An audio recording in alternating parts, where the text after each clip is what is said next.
നിയമസഭാ തെരഞ്ഞെടുപ്പ് നടക്കാനിരിക്കുന്ന പശ്ചിമ ബംഗാളിൽ ഇഡി മമതാ പോര് തൃണമൂൽ കോൺഗ്രസിന്റെ തെരഞ്ഞെടുപ്പ് തന്ത്രസ്ഥാപനമായ ഐപാക്കിന്റെ ഓഫീസിലും ഡയറക്ടർ പ്രദീപ് ജെയിനിന്റെ വീട്ടിലും ഇഡി നടത്തിയ റെയ്ഡും പിന്നാലെ റെയ്ഡ് നടക്കുന്നിടത്തേക്ക് മുഖ്യമന്ത്രി മമതാ ബാനർജി നേരിട്ടെത്തിയതുമാണ് പുതിയ വിവാദത്തിന് തിരികൊളുത്തിയത്.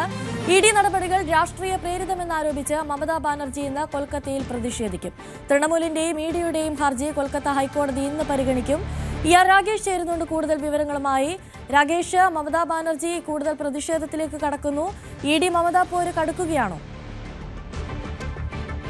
അതെ അനിശ്ചയ, അങ്ങനെ വേണം വിലയിരുത്താൻ. കാരണം കേരളത്തിനൊപ്പം നിയമസഭാ തെരഞ്ഞെടുപ്പ് നടക്കാനിരിക്കുന്ന സംസ്ഥാനമാണ് പശ്ചിമ ബംഗാൾ. അവിടെ ഇത്തവണ ഏത് വിധേനയും ഭരണം പിടിക്കും എന്ന നിലപാടിലാണ് BJP. കാരണം കഴിഞ്ഞ 15 വർഷമായി തൃണമൂൽ കോൺഗ്രസ് ആണ് സംസ്ഥാനം ഭരിക്കുന്നത്. BJP ആകട്ടെ ഇത്തവണ ബംഗാൾ പിടിക്കാൻ കഴിയുമെന്നൊരു വലിയ പ്രതീക്ഷയും പുലർത്തുന്നുണ്ട്.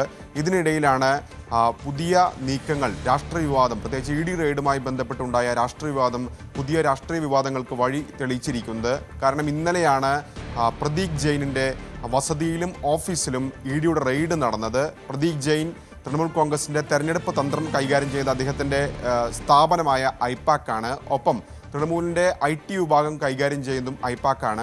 ഇന്നലെ പ്രദീപ് ജെയിനിയുടെ വസതിയിലും ഒപ്പം തന്നെ ഓഫീസിലും ഇതിന് പുറമെ ഡൽഹിയിലടക്കം രാജ്യത്തെ 15 കേന്ദ്രങ്ങളിലാണ് ഇഡിയുടെ റെയ്ഡ് നടന്നത്.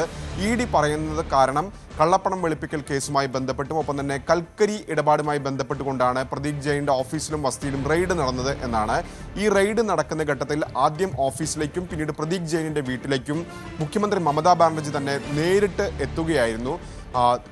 മമത ആരോപിക്കുന്ന പ്രധാനപ്പെട്ട കാര്യം ഈ തെരഞ്ഞെടുപ്പുമായി ബന്ധപ്പെട്ടുകൊണ്ടുള്ള തന്ത്രങ്ങൾ, ഒപ്പം സ്ഥാനാർത്ഥികൾ ആരൊക്കെ ഏതൊക്കെ മണ്ഡലത്തിൽ സംബന്ധിച്ച നിർണായക രേഖകൾ, ആ രേഖകൾ ഇഡി പിടിച്ചെടുത്തു എന്ന ആരോപണമാണിപ്പോൾ തൃണമൂൽ കോൺഗ്രസും മമതാ ബാനർജിയും ഉന്നയിക്കുന്നത്. ഒപ്പം കേന്ദ്ര സർക്കാരിനെതിരെ വലിയ വിമർശനവും ഉന്നയിക്കുന്നുണ്ട്. കാരണം രാഷ്ട്രീയ നീക്കമാണ് കേന്ദ്രം ഇപ്പോൾ നടത്തുന്നത്. തെരഞ്ഞെടുപ്പിൽ അവർ തോൽക്കുമെന്ന് ഉറപ്പായപ്പോൾ അമിത്ഷാ നേരിട്ട് അന്വേഷണ ഏജൻസികളെ ഉപയോഗിച്ചുകൊണ്ട് രാഷ്ട്രീയം കളിക്കുന്നു എന്ന ആരോപണം മമതാ ബാനർജി ഇന്നലെ തന്നെ ഉന്നയിച്ചു കഴിഞ്ഞു.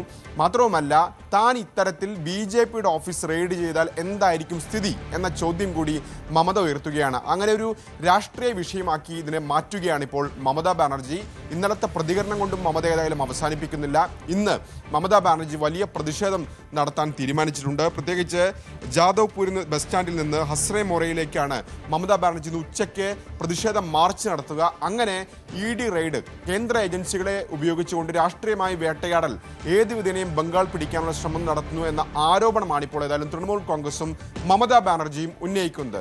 മറുവശത്ത് ഇഡി ഉന്നയിക്കുന്ന പ്രധാനപ്പെട്ട കാര്യം, ഇത് പ്രദീപ് ജെയിൻ്റെ തെരഞ്ഞെടുപ്പ് തന്ത്രങ്ങൾ ചോർത്താനുള്ള നീക്കമല്ല ഇഡി നടത്തിയത്, മറിച്ച് കള്ളപ്പണം വെളുപ്പിക്കൽ കേസുമായി ബന്ധപ്പെട്ടുകൊണ്ടാണ് റെയ്ഡ് നടത്തിയെന്ന വാദമാണ്, അല്ലെങ്കിൽ അത്തരമൊരു നിലപാടാണ് ഇഡി ആവർത്തിക്കുകയും ചെയ്തത്. ഏതായാലും കൽക്കട്ട ഹൈക്കോടതിക്ക് മുമ്പാകെ നിരവധി ഹർജികൾ എത്തിയിട്ടുണ്ട്. ഒന്ന് ഇഡിയുടേതാണ്, മറ്റൊന്ന് തൃണമൂൽ കോൺഗ്രസ് ഫയൽ ചെയ്തിട്ടുണ്ട്. ഇതുകൂടാതെ ഐപാക്കും കോടതിയെ സമീപിച്ചിട്ടുണ്ട്. ഇതിൽ ഇഡി പറയുന്ന പ്രധാനപ്പെട്ട കാര്യം, സ്വതന്ത്രമായ അന്വേഷണം നടത്താൻ അനുവദിക്കണം. അതിന് പക്ഷേ നിലവിൽ സംസ്ഥാന സർക്കാർ തടസ്സം നിൽക്കുന്നുവെന്നാണ് ഇഡിയുടെ പ്രധാനപ്പെട്ട വാദം. ഈ കേസുമായി ബന്ധപ്പെട്ടുകൊണ്ടുള്ള മറ്റു വിവരങ്ങളും കോടതിയെ അറിയിക്കുമെന്നാണ് ഇഡി ഇപ്പോൾ വ്യക്തമാക്കിയിരിക്കുന്നത്.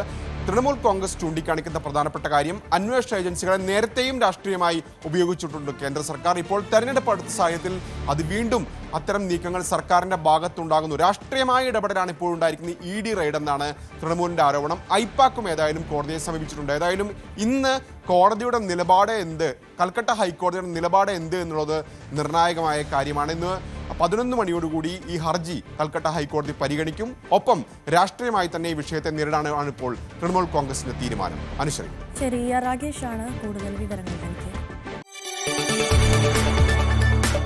കൂടുതൽ വാർത്തകൾക്ക് News 18 Keralam YouTube channel subscribe ചെയ്യുക.